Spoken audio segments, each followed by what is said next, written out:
Hello, everyone. Oh. Happy Pride. Happy Pride.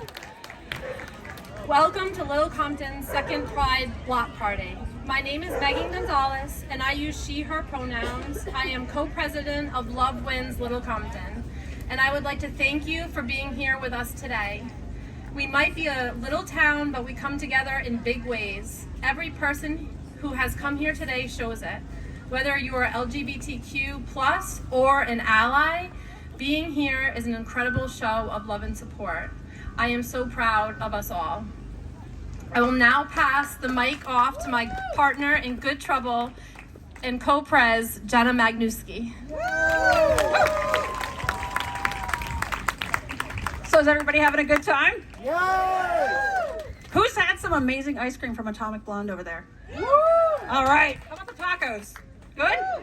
Yeah. All right. Awesome. So my name is Jenna Magnusky. I use she, her pronouns. And for many years, I was completely satisfied to hide in plain sight because I'm married to a cis man and I have a family. But last year, I was inspired by the students at Wilbur McMahon School that were coming out.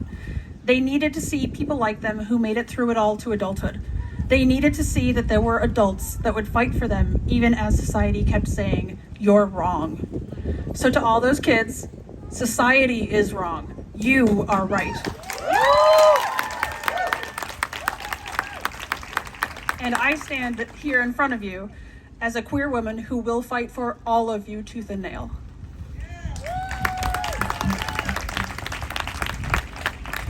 Speaking of, as so many of you know, the town council voted this year 3-2 against flying the pride flag on town hall. And as one of the people at the forefront of that request, I've heard an awful lot of complaints and justifications. So here are a few. Do we even have an LGBTQ plus population? First of all, look around you. Hello. And we formed because so many of those students were coming out and their families were seeking support. But beyond that, an April 2022 Gallup poll said 7.1% of the US adult population is gay, which is a percentage that you could be like, eh.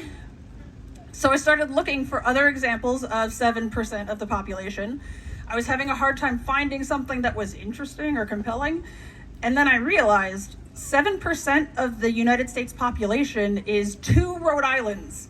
So I don't know about any of you all, but if they ignored the entire state of Rhode Island times 2, I think we'd have some problems. Yeah. Another one that I've heard, it's just a flag, so why are you so upset? I'm upset because the chances are that if you're not willing to do the symbolic gesture of putting a flag on a building, you're probably not going to do the harder work to address the issues that disproportionately affect LGBTQ plus people, like housing insecurity. Another one, if they haven't flown any other flags, they're just sticking to what they said, right? Well, first of all, they went back on having approved it. And in order to avoid flying the pride flag, they didn't even consider a request that they routinely approved for over 20 years. This year, they did not fly the Armenian flag in acknowledgement of the Armenian genocide.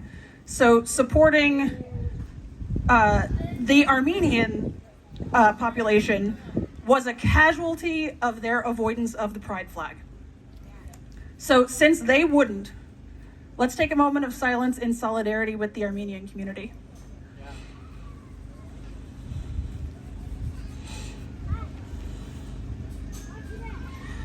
The outpouring since this all transpired, though, has been truly amazing.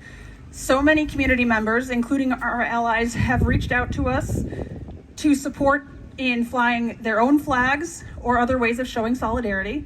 The United Congregational Church, literally, I watched them install a flagpole this morning to fly it for us. And if you go down south of Commons, just past the Art Cafe, a private citizen also got so mad that they bought a flagpole and will be flying the flag that was supposed to be on the town hall for the entire month of June. Woo! That is the Little Compton that I know and love. That vote and the few outliers that made those arguments are the exception, not the rule.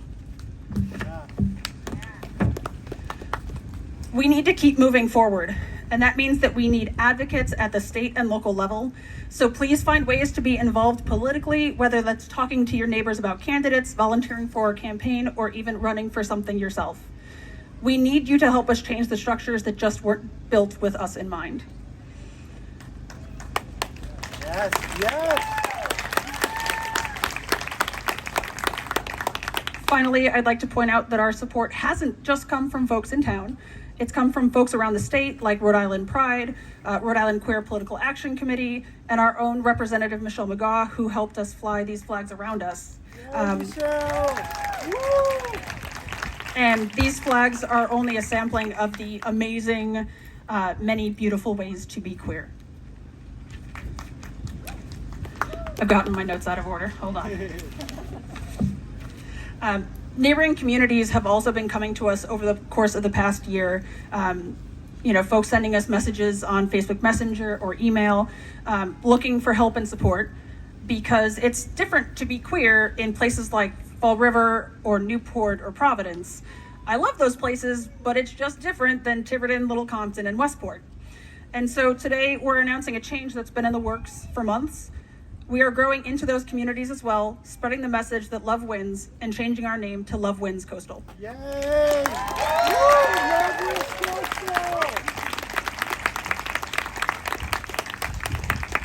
We do have a couple of our representatives here today. We have Michelle McGaw, who is right over there. Thank you so much for the flagpoles, Michelle. We also have our state senator, Lou DiPalma. And